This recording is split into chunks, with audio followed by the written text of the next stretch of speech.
السلام عليكم، أنا خديجة وهذا عالمي. أحبتي في الله، أهلا وسهلا بكم في تتمة سلسلة فاتتني صلاة التي أردت أن أصورها لكم على شكل حلقات، كل حلقة بفصل. الفصل الخامس: الصفة المعجزة. هكذا يطلق عليها علماء النفس، الصفة المعجزة. ففي دراسة أجريت على أكثر الأشخاص نجاحا في معظم جوانب حياتهم ممن تركوا بصمتهم في هذا العالم، وجدوا أن هناك صفة أساسية مشتركة بينهم. هذه الصفة ليست الذكاء ولا العبقرية ولا التعليم المتميز، وهي ليست النفوذ أو السلطة أو الثروة، وجدوها بانتظارهم ساعدتهم على النجاح. على العكس تماما، فمعظمهم لم يكن يملك أي من هذه الصفات، فمنهم من كان مستوى ذكائه أقل من المتوسط، ومنهم من لم يكمل تعليمه الأساسي، ومنهم من بدأ حياته مشردا، ومنهم من لم يجد قوت يومه. ولكن هذه الصفة فتحت الأبواب أمامهم وجعلتهم يحققون نجاحات عظيمة في حياتهم ويساهموا في إعمار هذه الأرض. وبالطبع هؤلاء الذين يحافظون على الصلاة لسنوات وسنوات يتميزون بهذه الصفة، فهي صفة أساسية مشتركة بينهم جميعا. فهم ليس لديهم قدرات خاصة ولا ظروف استثنائية، ولكنهم فقط طوروا هذه الصفة المعجزة حتى أصبحت عادة. فظننا نحن أنهم لديهم قدرات خاصة أو دعم سماوي يعينهم على الصلاة. هذه الصفة هي أساس كل نجاح، وكل ما ستعرفه في هذا الكتاب يصبح عديم الفائدة بدون هذه الصفة. ضبط النفس. ضبط النفس هو الصفة المعجزة. ضبط النفس هو الصفة الأساسية للحفاظ على الصلاة. ربما ظننت أني سأملي عليك حلا سحري أو طريق مختصر سلكه هؤلاء الناجحون أو أولئك المصلون. لا، لا يوجد نجاح بدون ضبط نفس. ضبط النفس ساعد هؤلاء الناجحين أن يحققوا معظم أهدافهم، وساعد المصلين ألا تفوتهم صلاة أيا كانت الظروف. ضبط النفس سيجعل منك شخصا مختلف، سيرتب لك حياتك، سيجعل لك أو سيجلب لك السعادة لأنه يتوافق مع الفطرة. ضبط النفس هو أن تقوم بما عليك فعله في الوقت المحدد له، سواء أحببت هذا العمل أم لم تحبه. ضبط النفس هو ألا تختار أن تقوم بما هو ممتع وسهل على حساب ما هو ضروري ومهم، حتى وإن كان صعبا أو ثقيلا. قيامك بما هو ممتع وسهل سيجلب لك اللذة والراحة في وقته، لكن في نهاية يومك ستشعر بالفراغ والإحباط لأنك فوتت الأعمال المهمة. بينما قيامك بما هو ضروري ومهم ربما يجلب لك شيئا من الملل في وقته، لكن في نهاية يومك ستشعر بالرضا والسكينة لأن يومك كان مفيدا نافعا ذو قيمة. ذلك لأن ثمن الانضباط والالتزام أقل بكثير من ثمن الندم. إذا أردت أن تعي ما أقول فلتقف أمام باب مسجد بعد صلاة العشاء واسأل أحد المصلين عن شعوره بعد أن أتم صلوات يومه، أو اسأل أحد الذين وضعوا لأنفسهم هدفا شاقا عن شعوره بعدما أنجز ذلك الهدف. في كل يوم أنت بين مئات الاختبارات في أن تقوم بما عليك فعله من أمور مهمة أو تختار الأمور السهلة الغير مهمة، وما تختاره كل يوم يحدد شخصيتك. لا يوجد يوم واحد في حياتك غير مهم. كلما اخترت أن تقوم بالأمور بالمهمة أيا كانت الظروف، كلما قويت شخصيتك وتحكمت بهوى نفسك حتى يصبح ضبط النفس والالتزام عادة وجزء منك.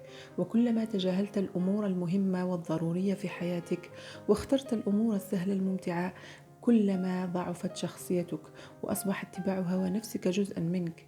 أبشرك إنك تستطيع أن تنمي ضبط النفس عندك حتى يصبح عادة تفعلها دون مجهود.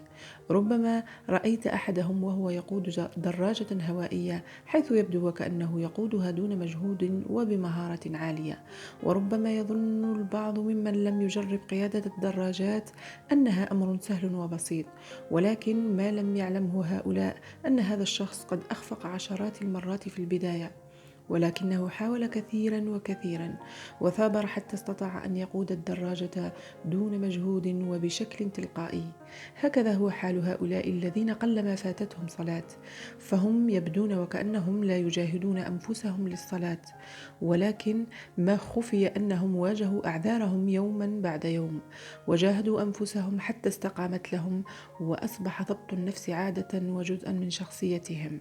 وهكذا تستطيع أن تنمي ضبط النفس عندك مع كل يوم تعيشه، بأن ترفض الأعذار أيا كانت، وأن تلتزم أن تقوم بما عليك فعله أيا كانت حالتك المزاجية تجاه هذا الأمر. لا تقلق، فلن تشعر بالسآمة أو الملل، بل ستحيا كل يوم سعادة ورضا.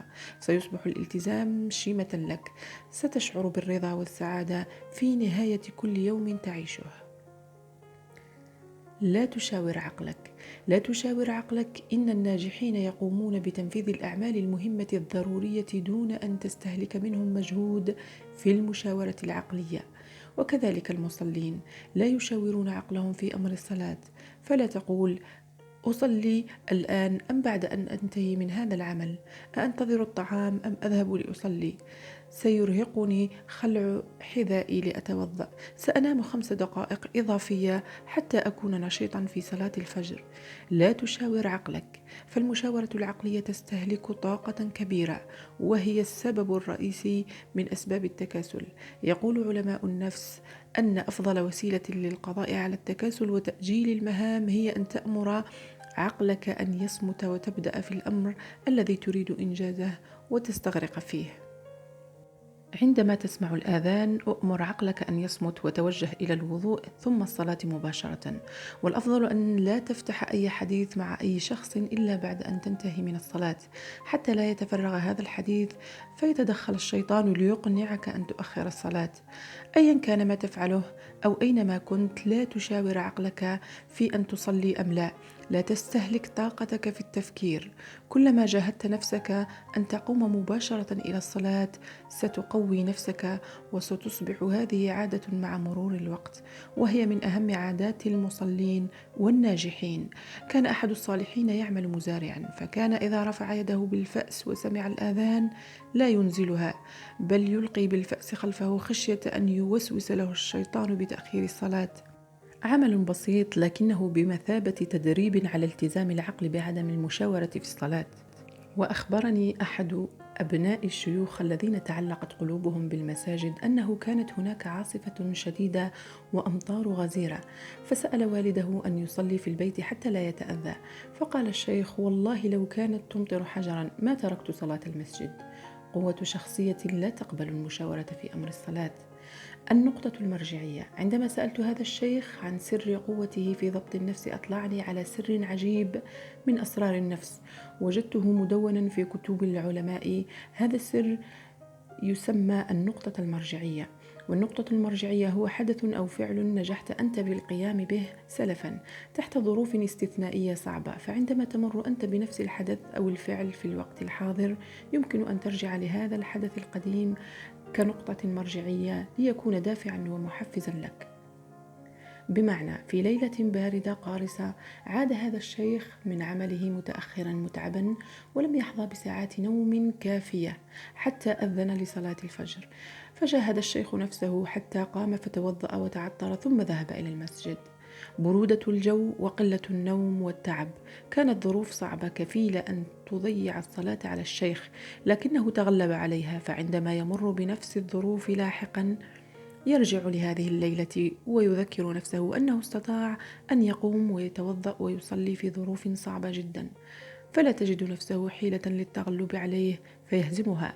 وهكذا عندما تنجح أنت أن تكون لنفسك نقاط مرجعية ترجع إليها في الظروف الصعبة، سيعينك هذا على ضبط النفس والمحافظة على الصلاة.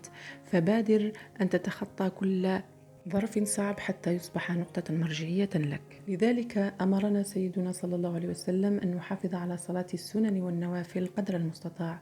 فكيف لإنسان يصلي أضعاف ما فرضه الله تعالى عليه في سورة سنن ونوافل أن يضيع صلاة الفريضة؟ وكأنه عليه الصلاة والسلام يريد لنا أن نتخيل أفقا أوسع لضبط النفس. هذا الوقت سيمضي. طلب ملك من وزيره أن ينقش جملة على خاتمه: إذا قرأها وهو حزين فرح، وإذا قرأها وهو سعيد اعتدل. فكتب: هذا الوقت سيمضي. عبارة جميلة تذكرها دائما عندما تستيقظ لصلاة الفجر وتشعر بالإرهاق والنعاس. هذا الشعور سيمضي.